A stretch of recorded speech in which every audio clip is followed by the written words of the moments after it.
Friends, this Himanshi Goswami from the bioscience arena. आज की इस वीडियो में हम इनकम्प्लीट डोमिनेंस के बारे में डिस्कस करने वाले हैं। इससे प्रीवियस वीडियो में मैंने बता चुकी हूँ कि मल्टीपल एलिज्म क्या होती हैं।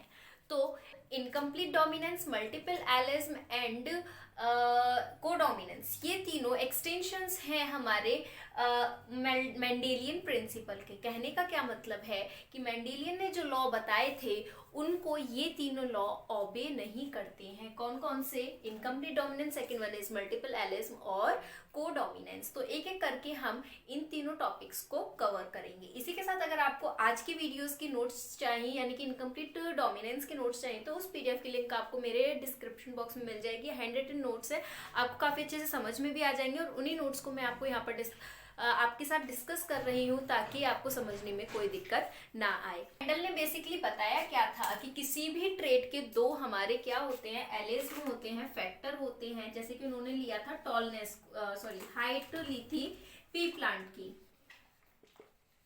एक ट्रेट ले लिया था हाइट। अब इसकी दो फैक्टर थे, पहला टॉलनेस और दूसरा था हमारा ड्वार्फ।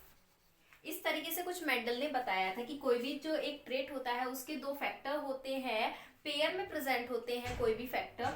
और कैपिटल टी को इन्होंने टॉलनेस को कैपिटल टी से डिनोट किया था और ड्वार्फनेस को इन्होंने स्मॉल टी से डिनोट किया था।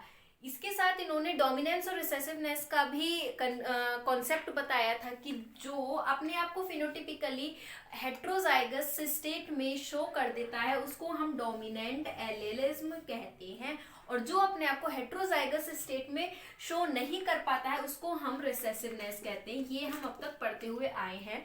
मेंडेलियन के प्रिंसिपल के बारे में भी काफी अच्छे से मैंने डिटेल में सेपरेट वीडियो बनाई हुई है, तो आप वो भी देख सकते हैं। इन सभी वीडियोस की लिंक आपको मेरे डिस्क्रिप्शन बॉक्स में मिल जाएंगी नोट्स के साथ। ये बेसिकली मेंडल ने बताया था, लेकिन बहुत से हमें ऐसे एक्सेप्शनल केस देखने को मिले जिनमें से एक है इनकम्प्लीट डोमिनेंस। इनकम्प्लीट डोमिनेंस से क्या मतलब समझ में आता है? अभी हमने क्या देखा कि अगर कैपिटल टी स्मॉल टी, इस कैपिटल टी स्मॉल टी यानी कि हेट्रोजाइगस फॉर्म में प्रेजेंट होता है, तो इसमें जो हमें प्लांट दिखेगा, क्या दिखेगा? वो टॉल ही दिखेगा। स्मॉल टी भी प्रेजेंट है लेकिन ये अपने आप को रिप्रेजेंट नहीं कर पाता है phenotypically in the presence of capital T. तो अब इनकम्प्लीट डोमिनेंस से हमें क्या समझ में आता है? नाम से ही पता चल रहा है कि जो डोमिनेंट फैक्टर है वो इनकम्प्लीट तरीके से अपने आप को दिखा पा रहा है। कहने का क्या मतलब है कि हम बोल रहे हैं कि अगर कैपिटल टी है तो हमें एक बड़ा प्लांट देखने को मिलेगा, अगर स्मॉल टी है तो हमें ड्वार्फ प्लांट देखने को मिलेगा। लेकिन क्या होता कि अगर इन दोनों, ना तो प्योर तरीके से कैपिटल टी यानी कि टॉल आए प्लांट और ना ही प्योर तरीके से हमारा ड्वार्फ प्लांट आए, इन्हीं के बीच का कुछ आ जाए, यानी कि इस तरीके से कुछ आ जाए, तो हम क्या कह सकते हैं कि जो टॉलनेस है यानी कि जो कैपिटल टी डोमिनेंट था, ये अपने आप को अच्छे से रिप्रेजेंट नहीं कर पाया है। अगर अच्छे से रिप्रेजेंट कर पाता तो प्लांट की लेंथ पूरी होती। तो इसी को हम बोलते हैं इनकम्प्लीट डोमिनेंस। पहला इसकी डेफिनेशन क्या कहती है? इनकम्प्लीट डोमिनेंस वो कंडीशन होती है व्हेन नाइदर एलील, यानी कि कोई भी एलील इज डोमिनेंट, कोई भी एलील डोमिनेंट नहीं होती है एक दूसरे पर, तो उसको हम बोलते हैं इनकम्प्लीट डोमिनेंट। आसान भाषा में बोले, जो हमारा कैपिटल टी था, जो हमारा मतलब डोमिनेंट एलील था, वो अपने आप को डोमिनेंटली रिप्रेजेंट नहीं कर पाता है, तो इसी को हम बोलते हैं इनकम्प्लीट डोमिनेंस। अब इसको हम ब्लेंडिंग इनहेरिटेंस भी बोलते हैं। ब्लेंडिंग इनहेरिटेंस से क्या मतलब है कि ब्लेंड होना, यानी कि ना तो प्योर हमारा टॉल आया और ना ही प्योर हमारा ड्वार्फ आया, ये इसके बीच का कुछ आया, तो ब्लेंडिंग फॉर्म में आया ये, तो इसीलिए हम इसको ब्लेंडिंग इनहेरिटेंस भी बोलते हैं। इसी के साथ इसको पार्शियल डोमिनेंस भी बोलते हैं। पार्शियल डोमिनेंस हमने क्यों बोला? क्योंकि जो डोमिनेंट है वो कंप्लीटली अपने आप को नहीं दिखा पा रहा है, पर आधे तरीके से ही दिखा पा रहा है।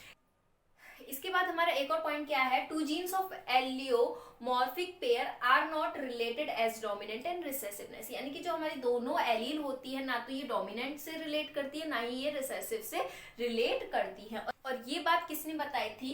कार्ल कॉरन्स ने बताई थी। आई होप आपको ये पॉइंट्स क्लियर हो गए होंगे।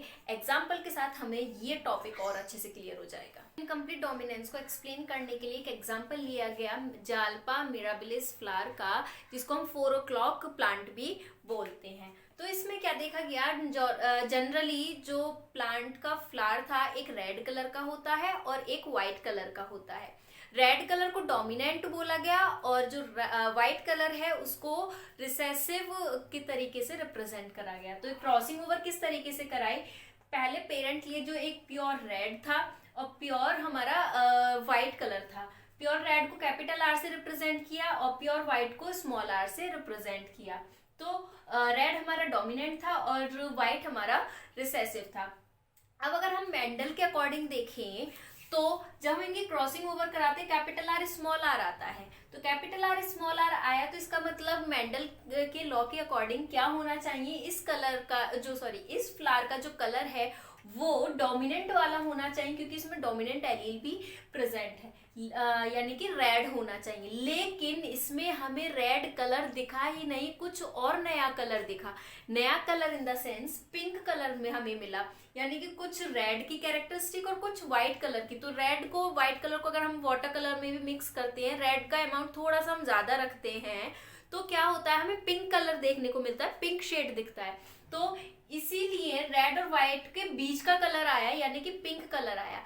अब आपको समझ में आया होगा कि हमने इसको ब्लेंडिंग क्यों कहा है। जैसे कि हम व्हाइट और रेड कलर को ब्लेंड करते हैं तो हमें पिंक कलर दिखता है, ऐसे इसमें हमें पिंक कलर दिखा। और पार्शियल डोमिनेंट क्यों बोला, क्योंकि डोमिनेंट तो रेड है लेकिन ये पूरी तरीके से अपने आप को नहीं दिखा पाया है। व्हाइट कलर का कंसेंट्रेशन इतना नहीं है जितना रेड कलर का है, तभी वो हमें पिंक कलर दिखा है। पिंक में थोड़ा ज्यादा रेड होता है, इसलिए हमने पार्शियल डोमिनेंस बोला है इनकम्प्लीट डोमिनेंट को। अब उसके बाद हमने देखा कि F1 जनरेशन में हमारे जितने भी generation I, capital R small are आई, यानी कि पिंक कलर आया। फिर उसके बाद F1 जनरेशन का सेल्फ क्रॉसिंग ओवर कराया, तो उसमें भी हमें क्या देखने को मिला, हमें ये देखने को मिला कि जो हमारा रेड और व्हाइट था ये बाद में आके रिकवर हो गए थे। अब ये कैसे, F1 जनरेशन में हमारे कैपिटल आर स्मॉल आर आए, आपको ये पुन्नेट स्क्वायर बनाना आता होगा। तो हमने क्या देखा, जब क्रॉसिंग ओवर हुई तो रेड कलर के फ्लावर भी हमें मिले। जब इन दोनों का हमने क्रॉसिंग ओवर कराया हमें पिंक कलर भी मिला, क्योंकि कैपिटल आर और स्मॉल आर क्या शो कर रहा था, पिंक कलर शो कर रहा था फ्लावर का। उसके बाद हमें capital R small R, then हमें पिंक कलर मिला और फिर स्मॉल आर हमें व्हाइट कलर मिला। तो इससे हम इसके फिनोटिपिक और जीनोटिपिक रेशो के बारे में बात करें तो फिनोटिपिक रेशो हमें क्या देखने को मिलता है, रेड कलर का फ्लावर एक, पिंक हमें 2 मिलते हैं और व्हाइट हमें 1 मिलता है। इसी के साथ जीनोटिपिक रेशो हमें कैपिटल आर एक बार देखने को मिलता है, स्मॉल आर कैपिटल आर 2 और स्मॉल आर हमें 1 देखने को मिलता है। तो ये रेशो हमारा इनकम्प्लीट डोमिनेंस का बनता है। अब और चीज क्या देखने को मिलती है कि फिनोटिपिक और जीनोटिपिक रेशो हमारे सेम आते हैं। कंप्लीट डोमिनेंस के और भी एग्जांपल हैं, जैसे कि पहला है इनहेरिटेंस इन लीफ कैरेक्टर। जो लीफ होती है हमारी, स्नैपड्रैगन अगर आपने सुना हो तो उसकी लीफ में भी हमें कुछ इनकम्प्लीट डोमिनेंस देखने को मिला। जैसे कि अगर हम 2 पेरेंट लेते हैं, capital B which represent broad leaf and small B is representing short leaves. तो जब हम इनका क्रॉसिंग ओवर कराते हैं और उसके बाद हम F1 जनरेशन में हमें क्या देखने को मिलता है कि कैपिटल बी स्मॉल बी हमारा आता है और इसका इंटरमीडिएट लीफ हमें मिलती है, यानी कि ना तो ज्यादा ब्रॉड और ना ज्यादा शॉर्ट हमें लीफ मिलती है, इनके बीच का ही कुछ मिलता है F1 जनरेशन में। फिर उसके बाद F2 जनरेशन हम देखते हैं क्रॉसिंग ओवर कराते हैं, सेम जैसा कि मैंने प्रीवियस एग्जाम्पल में बताया। तो हमारी ये जो कैरेक्टरिस्टिक है ये रिकवर हो जाती है। उसके बाद एक और एग्जाम्पल है, ये एक जेनेटिक डिसीज है जो कि नॉर्मली ह्यूमन बीइंग में होती है, which named such disease in man. ये मैन में यानी कि ह्यूमन में जनरली देखने को मिली है। इस डिसीज में क्या होता है, जनरली जो नर्व सेल्स होती है हमारी स्पाइनल कॉर्ड और ब्रेन की, वो डिस्ट्रॉय हो जाती हैं या वो अच्छे से वर्क नहीं कर पाती हैं। ऐसा क्यों, क्योंकि एक एंजाइम होता है उसकी एब्सेंस की वजह से। अब उस एंजाइम का मेन क्या वर्क होता है, ये हम हालांकि अलग ये टॉपिक आ जाता है। उस मेन एंजाइम का ये वर्क होता है कि गैंग्लियोसाइट्स जो होते हैं उसको ब्रेक डाउन वो नहीं कर पाता है जब वो एंजाइम ही प्रेजेंट नहीं होता है, जिसकी वजह से गैंग्लियोसाइट्स का जो अमाउंट होता है वो काफी ज्यादा इंक्रीज हो जाता है। अब क्योंकि ये जेनेटिक डिसऑर्डर है तो पेरेंट टू द ऑफस्प्रिंग आसानी से पास आउट हो जाता है। तो ये थी आज की वीडियो एंड आई होप आपको अच्छे से टॉपिक समझ में आया होगा। अगर आपने मेरा चैनल अब तक सब्सक्राइब नहीं किया तो please subscribe my channel for such type of videos. Along with this please like my video and share with your friends. Thank you.